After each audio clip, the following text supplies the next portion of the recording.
last year was that it seemed like everything that could have gone wrong went right for A&M in that second half. Like they just pulled a lot of rabbits out of their hat. Is that, as you rewatched it or look back on it now, is that a similar feeling for you? Or I thought they really got into a good rhythm.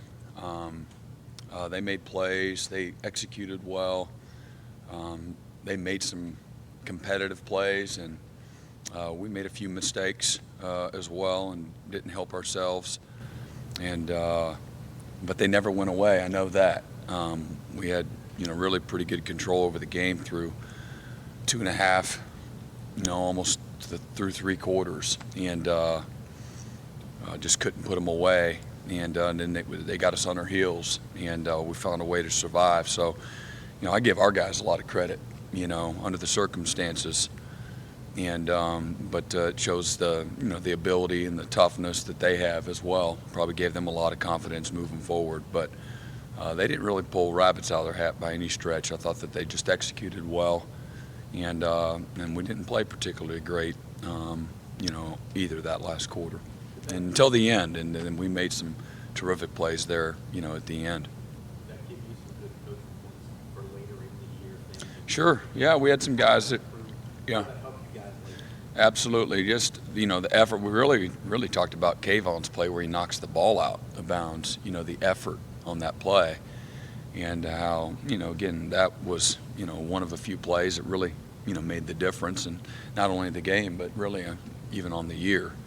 And that's what it comes down to, sometimes.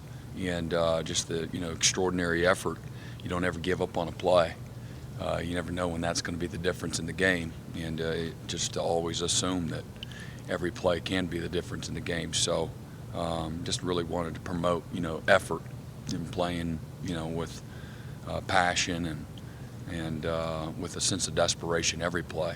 Coach, based on 4 returning wide receivers they have are really talented. I had the game against you last year. Is that kind of like looking in a mirror a little bit for you, just as good as their receivers are? Yeah, I mean, they've got terrific receivers. They're experienced, they're big, long, fast. So it's a great challenge, some tough matchups. And, they got a lot of chemistry together, as well as what you see. Is there any more of a bounce in the step this week of the defenders? I know you have a lot of new starters, but the fact that A&M put up such big numbers and gave you guys such a fight last year? So what was the question? Is there more of a bounce in the step of your defensive team, more of a sense of urgency? I thought we had a great sense of urgency a year ago going into the game, and I would think it's the same. Got great respect for them. They've got great players and good schemes, and whether we beat them, whether we lost to them, I think it's all the same. The approach has got to be the same, and if you ask a player, maybe they might have more of a sense of urgency. But I know from a mindset, it's a great challenge, no matter how you look at it.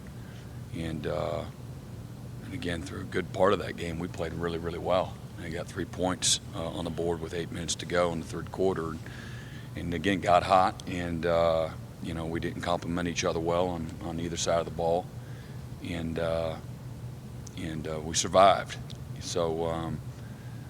But that was last year, and this is a whole new year. But the challenge is no less daunting, without question.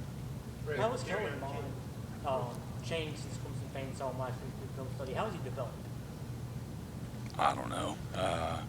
He's the same guy. He's excellent player, can extend plays, understands defenses. I'm sure there's a maturation that's taken place. That we're not necessarily able to quantify, but he's got a great feel for their offense going into their second year. His ability to execute is probably at a really, really high level, without making mistakes. He's a great runner, a very dangerous runner. And again, can extend plays, and the receivers do a great job at helping him extend plays, and really, really good system that is going to have balance in it, and he just does a great job. Boy, he can throw. He's got a huge arm. He can throw from one hash to the other on a dime, and great touch. And excellent player. We won't see anybody that's better than him all year. Against Georgia Tech, you played a lot of 3-down looks with the jack. What is playing that kind of defense? What advantage does it give you? What does it do? What is the advantage of it? It's just we're multiple. I mean, we do that against everybody.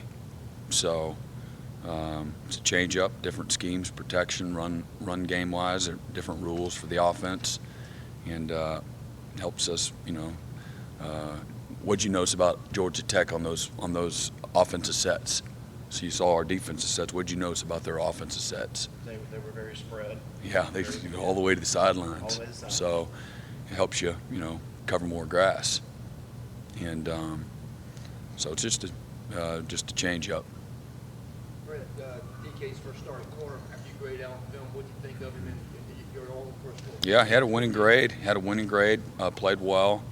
Wasn't challenged a whole lot, but was really in good position. His fundamentals and technique were really, for the most part, really good.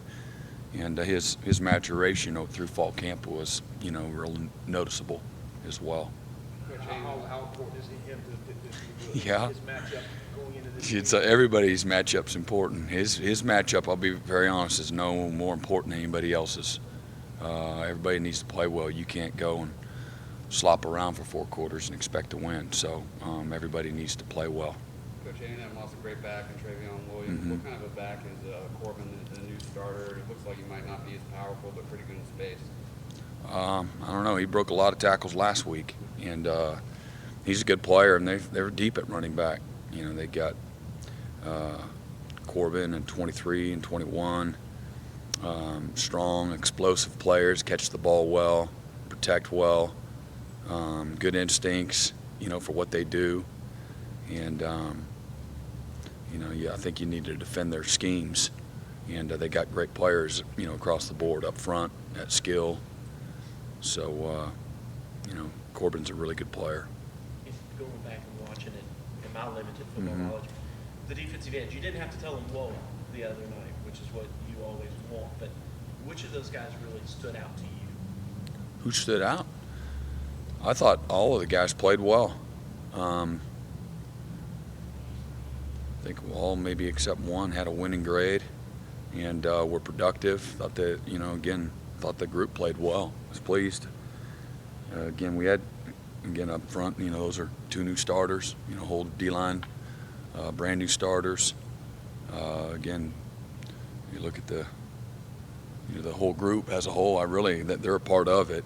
But again, you got a bunch of guys that played their first game either as starters or, again, first time ever, in any meaningful snap. So, all that being said, was really pleased, but they in particular thought that they played well and can play better,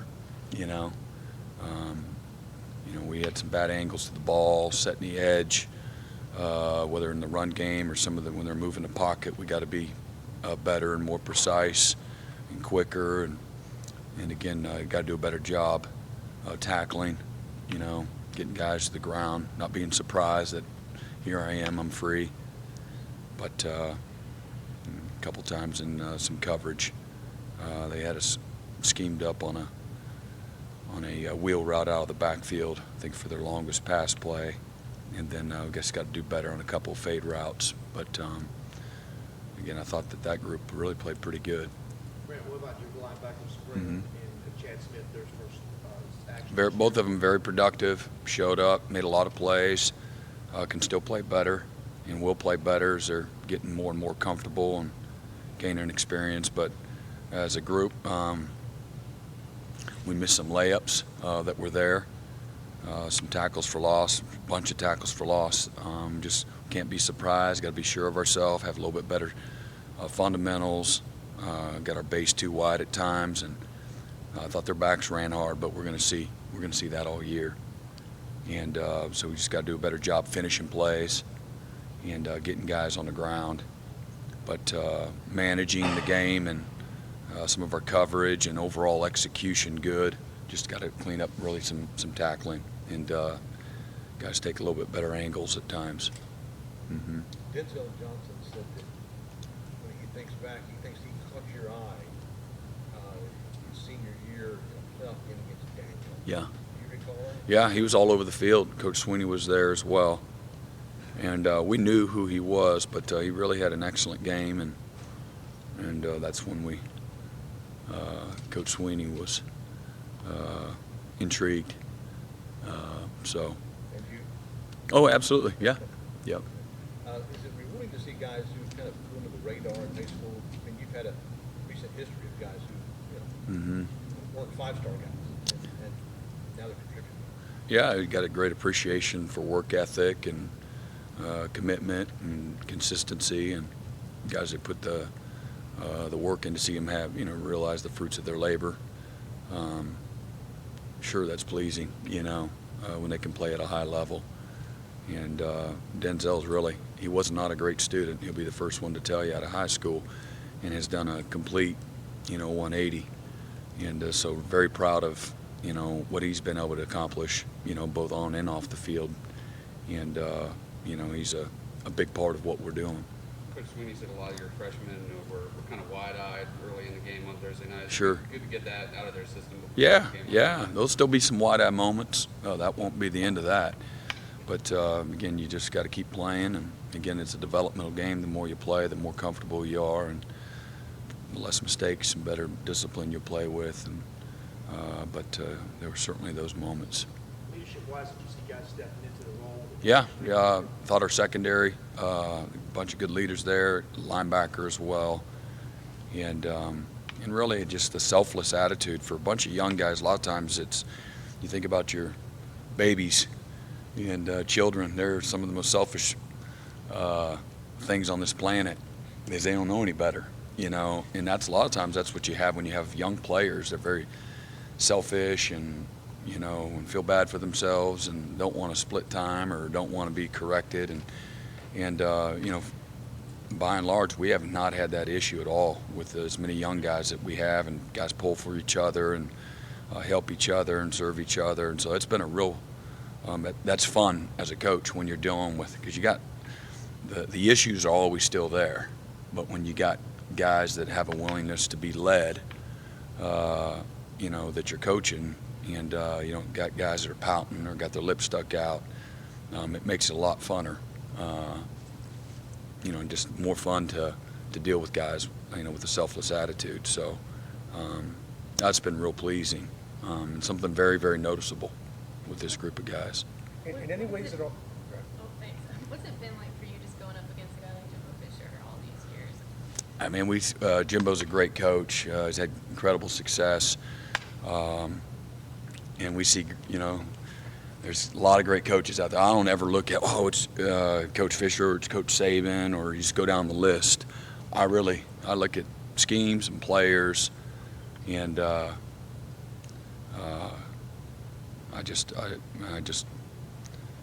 he's had incredible success. He's a winner and knows what he's doing. But I spend zero time on reflecting about that, to be honest. Sorry, what about his scheme? Because he seems to scheme you guys pretty good every year. What about does he do that kind of catches you off guard, or that he does so well compared to other people? I don't know. I don't know. I think we played him twice when I was at Oklahoma, 3 times at Oklahoma. He was at OC on LSU's team. They won the national championship, and then played him twice at Florida State there.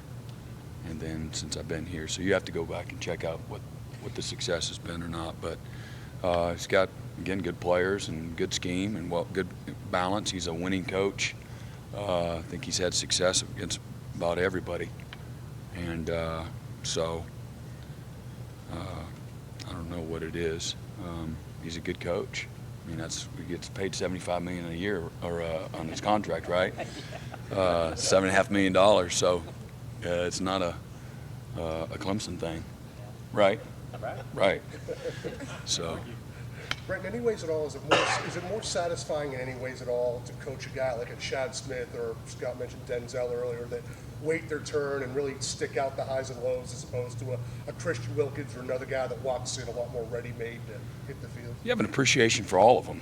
If you got a hot shot, really talented guy that, he's got poor work habits and he's self-indulged, and that's no fun to coach that guy. That can be a cancer in your program. So it's really, you enjoy coaching all of them, but especially when they've got, again, humility and toughness and work ethic.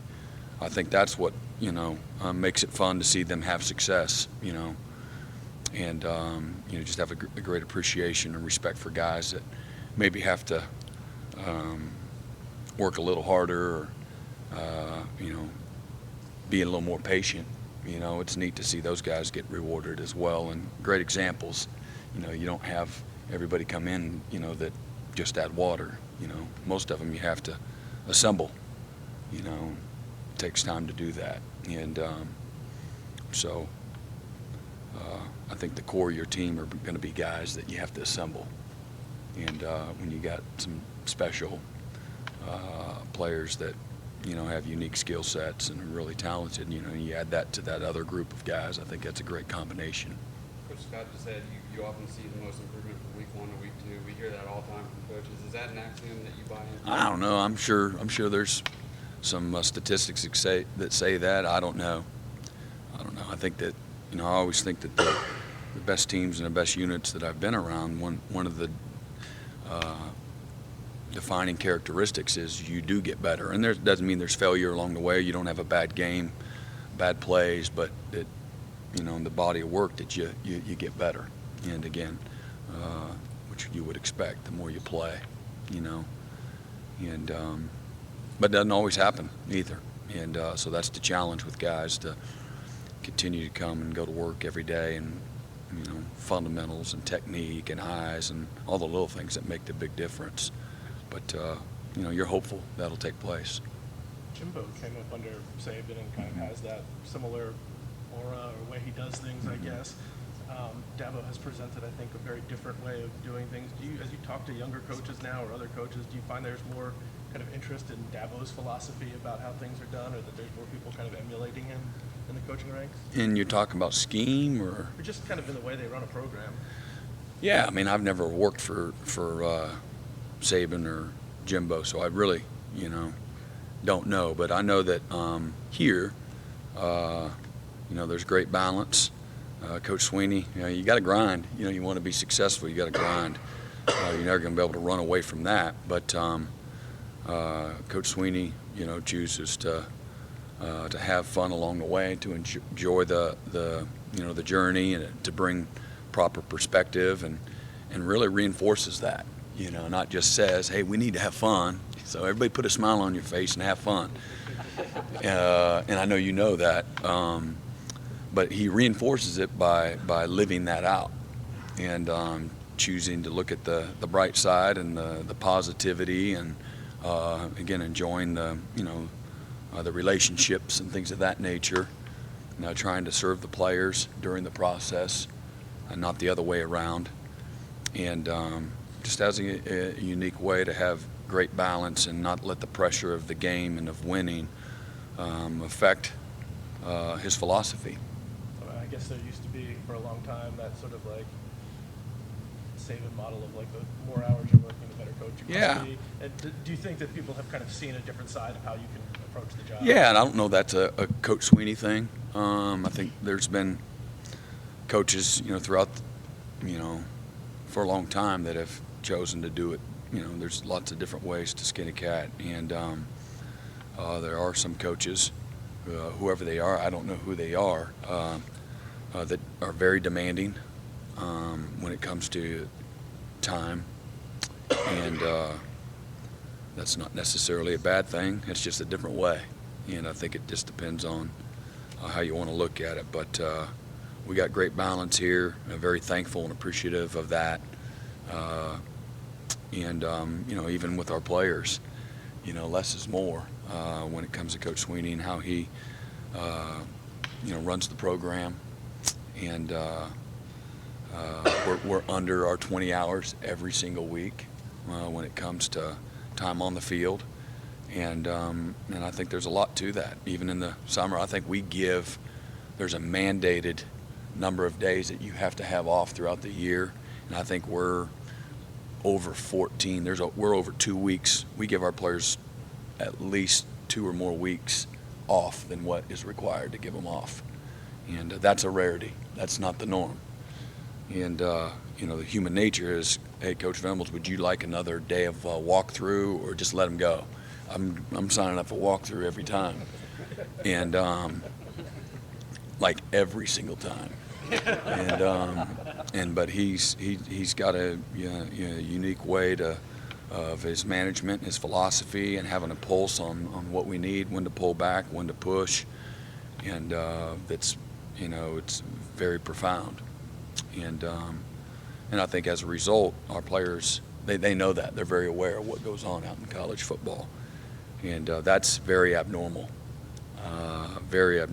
all the way to, you know, again, I know we've probably talked about it, but multiple playoff or national championship games, cutting out 45 minutes of meeting time to talk about, you know, life lessons and to take pressure off guys and things of that nature. And you're scrambling, you know, feeling like you're squeezed with your time and what happened to my meeting. And but, you know, again, that's a classic example. Less is more sometimes. All right. Thank you, Coach. Okay.